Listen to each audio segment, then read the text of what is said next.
मथुरा की उस सुबह हवा में कुछ अलगसी बेचैनी थी। गली नुक्कड़, चौपाल और मंदिर के बाहर लोगों के हाथ थामे हुए थे, जैसे किसी बड़ा फैसला सुनना बाकी हो। बाजार के सेंटर में एक आदमी, दयानंद, अपने गले में बंधी पीड़ा और आंखों में डर लिए खड़ा था। उसने भीड़ से कहा, हमारी धर्मपत्नी की कातिल मथुरा में खुलेआम घूम रही है। उसकी आवाज में रोते बोलते गुस्सा था और हर कोई जानना चाहता था, कौन, क्यों, कैसे। उनका सवाल सरल था पर तौल बहुत भारी। काजल चतुर्वेदी, जो पहले एक कुख्यात मुकदमों में फंसी हुई थी, पैरोल पर रिहा हुई और अब वह लापता थी।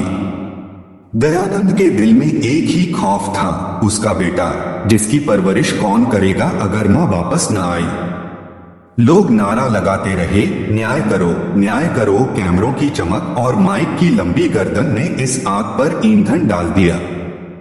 हर कोई इंस्पेक्टर गुप्ता से जवाब मांग रहा था, क्यों पैरोल दी गई, क्यों सुरक्षा नहीं, और सबसे जरूरी, काजल कहाँ गई। इंस्पेक्टर गुप्ता ने भीड़ को शांत करते हुए कहा कि मामले की जांच जारी है और पीड़ित दयानंद को पुलिस सुरक्षा दी जाएगी। पर दुनिया की तरह पुलिस की कतारें भी सीमित थीं। हर राह में गुंडे और अनिश्चितता थी। फिर भी गुप्त चिंता यह थी कि क्या यह एक सुनियोजित भागने की योजना है या काजल ने सचमुच ऐसा कुछ किया जो किसी के गहरे बदले की आग को जगा रहा था। भीड़ के बीच एक और नाम उठ खड़ा हुआ, अभिराज। उसकी जुबान में कड़वाहट और प्रतिशोध की परछाई थी। काजल के खिलाफ पुरानी नाराजगी, अनसुलझे रिश्ते और छुपे हुए रहस्य थे। काजल पर लगे आरोपों में जघन्य अपराध और लोगों की जान लेने की बातें थीं। उसके किनारे पर खड़े लोग डर और बदले दोनों की भाषा बोल रहे थे। कुछ लोग कह रहे थे कि काजल ने खुद ही भागने का नाटक रचा है ताकि उसका अपहरण घोषित कर सकें और औरों को भ्रमित कर दें।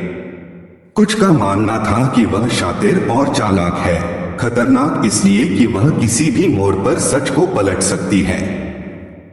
इधर दयानंद और उसका परिवार हर कोने खोज में लगे थे।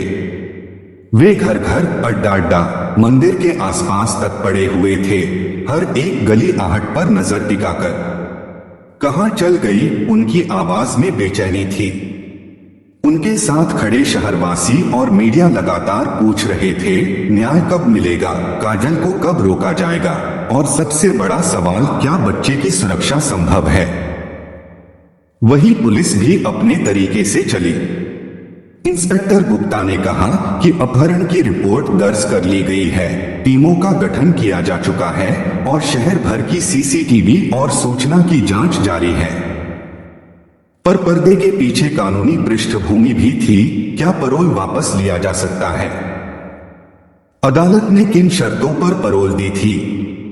और क्या पैरोल का दुरुपयोग रोकना कानून की मजबूरी नहीं बननी चाहिए? भीड़ के गुस्से और मीडिया की दबाव में ये सवाल तेजी से उठे और सबको जिम्मेदार ठहराने की आवाजें गूंजने लगी। एक और शख्स अभिराज से भिंड की कगार पर खड़ी काजल की सहेली काजल के लिए आवाज उठाती है, तुमने हमसे यह सब क्यों छुपाया? उलझने और रिश्तों की दरारें दिख रही थीं। काजल के वचनों के बिना लोग उसे या उसके इरादों को समझ नहीं पा रहे थे। कुछ के लिए वह पाप की प्रतिमा थी, कुछ के लिए सिर्फ एक इंसान जो किसी गलती का बदला भुगत रही थी। दिन गहरा गया और शहर में सन्नाटा सा फैल गया। कुछ लोग भीड़ से कह रहे थे कि छिप जाना बेहतर होगा ताकि कानून काम कर सके और साजिशें निकालने वाले पकड़े जाएं। फिलहाल एक निर्णय लिया गया, दयानंद और उसके बेटे को पुलिस सुरक्षा दी जाएगी। मगर जब भी न्याय और संवेदनशीलताओं की बात आती है, समाधान सरल नहीं होता।